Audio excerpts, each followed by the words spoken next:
What's good, everyone? It's me, Jay. I'm back with another video, and today we're reviewing the Obi-Wan Kenobi 2022 6-episode limited series on Disney Plus. This series takes place in my favorite period in Star Wars. That's between episode 1 and between episode 4. This is what I love. This is what I love. Now, this Obi-Wan series takes place 10 years after Order 66. The time has come. Execute Order 66. And it's just a time where everything's gone to in the galaxy. This series is directed by Deborah Chow, who also directed episodes 3 and 7 of The Mandalorian Season 1. This is the way. This is the way. All I can say about her is that she's super legit, and I love what she does in terms of directing. This series is fire. If you haven't already, make sure you're subscribing to the channel, hitting the thumbs up, and pressing that notification bell so you can get notified every time I drop a video.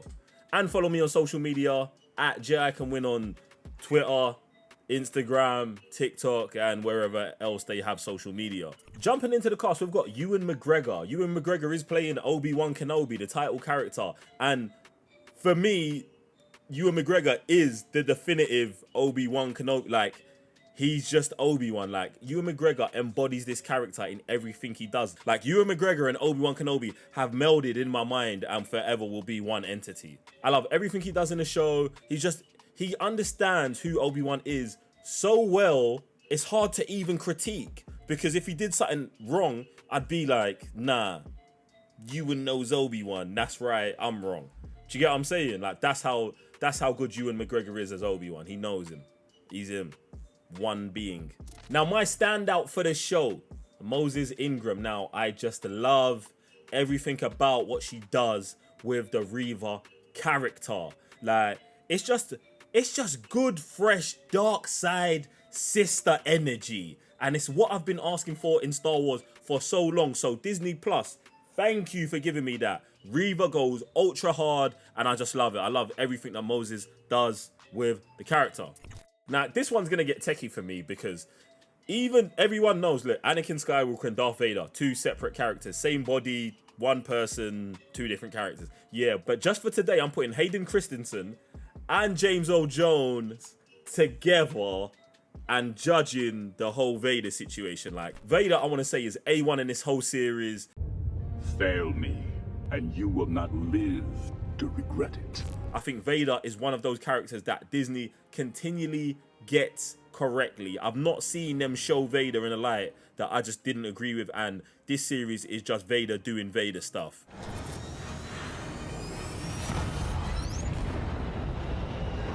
And then more Vader stuff. Anakin's gone. I am what remains. I'm sorry. And then more Vader stuff. It's sick. I love it. But then Hayden Christensen does play a couple scenes as Anakin Skywalker. And to be honest, like, I like his Anakin Skywalker. I can live with it. But, like, there wasn't loads of it. Do you know what I'm saying? So I'm not really going to critique that. It was cool to see Anakin back. All right, now we've got Vivian, Lyra, Blair. Now, she is young Leia. And usually I'm like, the kids. But, yeah, she's decent. She's good. Like, I didn't feel like it wasn't jarring to watch her be a young Leia and do stuff that I think a young Leia would do. So yeah, cool, man. Like, legit. I'm interested to see if they want to grow with her as Princess Leia. Like, are they gonna follow that, or is this the only time we're gonna see her as Princess Leia? Interested to know. Then we've got Indira Verma. Now, the thing about her is I love her character in this series, but I just won't get over the fact she cheated on John Luther, and for that I can never forgive her.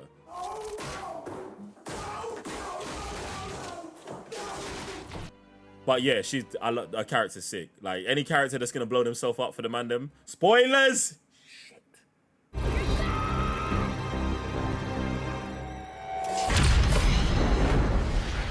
But yeah, anyone who's gonna blow themselves up for the cause I'm with, like, I'm backing them.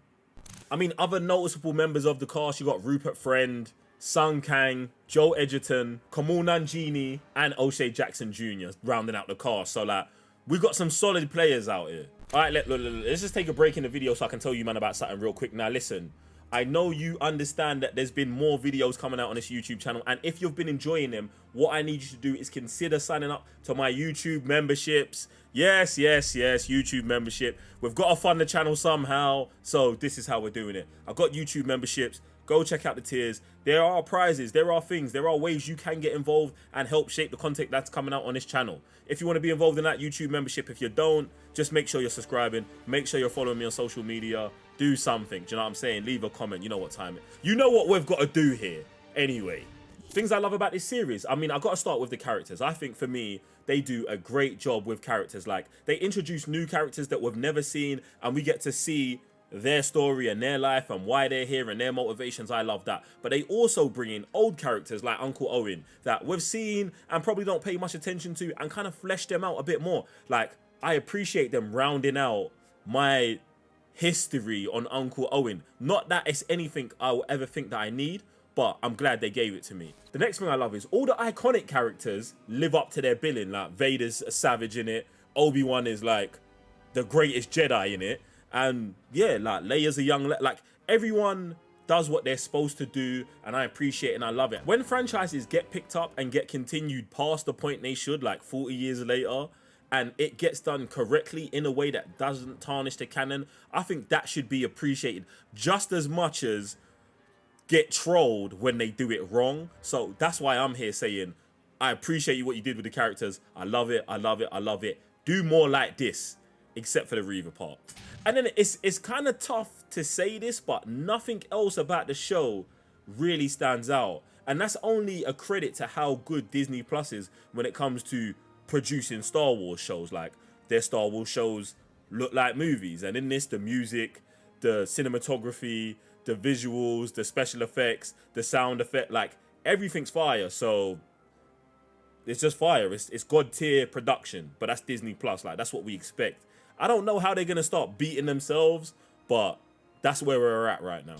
Realistically, I don't have too many gripes with the show, but I think things that kind of bothered me was, one, the 6 episodes. I think that we should have got more. If it's a limited series and that is something they're committed to, can we just get 10 episodes and then never revisit Obi-Wan again?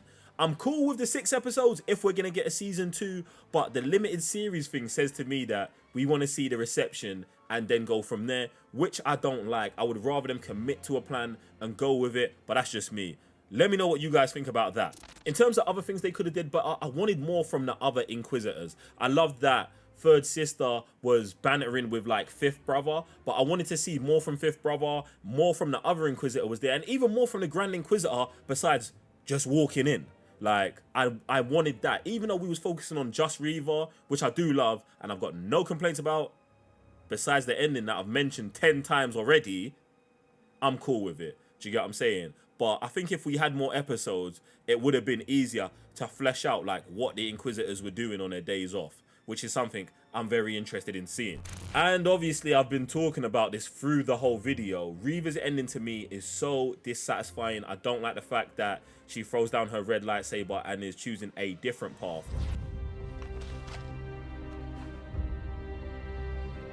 Now, I wanted her to choose a different path from the Inquisitor path, but I wanted the red lightsaber to be incorporated in that, and I wanted tapping into the dark side to be incorporated into that. I don't want her to fall into this grey Jedi area or into this... Firstly, I don't even believe in grey Jedis, but I'm saying it for all you Jedi lovers who believe in grey Jedis. I don't even know if I... Should I cancel grey Jedi from the vocabulary on the channel?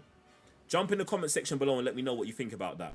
Anyway, Reva. I wanted her to be a character that taps into the dark side, but has a different moral compass to Sith and Inquisitors. I think that would be good. She's got a reason to hate the Jedi and to hate the Empire, so I would like her to operate from the dark side in that grey area.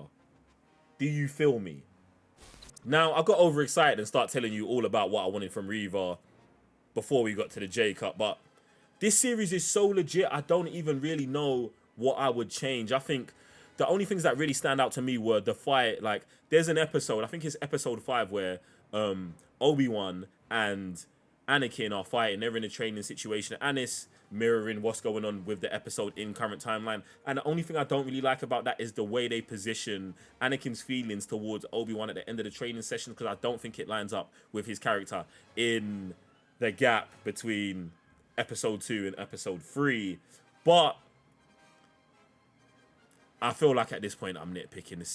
I really like the show. I really like the show. I really like it. And yeah, what I would do to just solve the whole Reva situation, when she finds Luke and he's like defenseless and she can kill him, instead of taking him back, I would have just had the character disappear from there and just leave it ambiguous to, like, all we know is that she didn't kill Luke. That's all we needed to know. I didn't want Obi-Wan to be giving her closing statements in terms of her life goals and what she should be, but it is the Obi-Wan series, so who knows? Jump in the comment section below and let me know what you think about Obi-Wan series. I really like the show. Listen, look, I had a great time with the show, and I can't give it anything lower than great, man.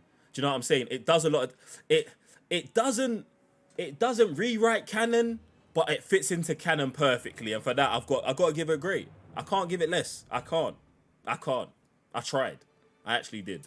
But anyway, jump in the comment section below. Let me know what you think of this series. And if you haven't already, make sure you're subscribing to the channel, hitting the thumbs up and pressing that notification bell so you get notified every time I drop a video. Remember, YouTube memberships is now open. Come on, support Domination. We're out here. Other than that, I'll see you on the next video. Peace. Good soldiers follow orders. Good soldiers follow orders.